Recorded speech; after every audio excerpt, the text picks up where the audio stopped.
Good morning guys. Para tipid tayo sa gasolina, open naman tayo ang bintana.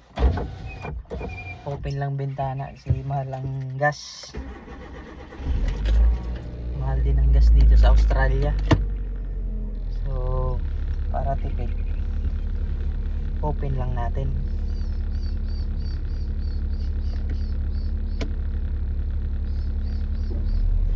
Tayo sa trabaho. Good morning.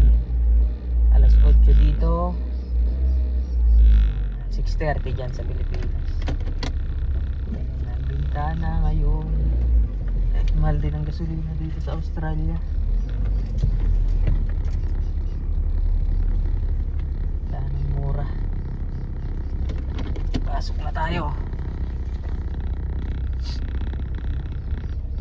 Buti na lang, ano na dito, dry season na. Yung tirik ang araw pero mahangin tapos malamig. Dry season na, malamig na yung hangin. So yung wet season naman dito maulan pero sobrang init talaga, maalinsangan ang tawag dito sa atin sa Pilipinas. Pero ngayon ayan, tirik na yung araw pero yung hangin medyo malamig, kaya okay lang mag-open ng bintana. So yung diskarte para makatipid sa gasolina. Yan, shoutout sa mga kabarbers natin yan. Pasok na tayo. Pasok pa lang ngayon is 9 to 5 lang ngayong Sabado. 5. Ayan, sa mga nagtatanong, daming nagtatanong talaga sa kung paano mag-apply. PAMS Migration, yung agency, yung plan focus yun dati, pero PAMS Immigration yung page nila. Sa mga requirements, madami. So English test kung hindi college graduate, kung vocational ka naman kahit 2 years lang, pero alam ko kahit hindi naman graduate, basta may makakakuha ng medium English, yan, pasok na yan.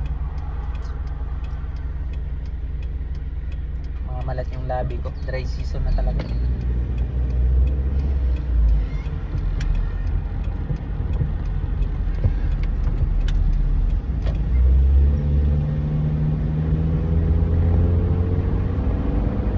So ayun guys, bye bye. Pasok na tayo sa trabaho. Saka yung gas natin, dahan-dahan lang, magaan lang. Kahit dito medyo masakit din. Yung dating $50 mo magiging $100 na ang gas, depende sa laki ng makina ng sasakyan. So ayan, bye bye, love you all.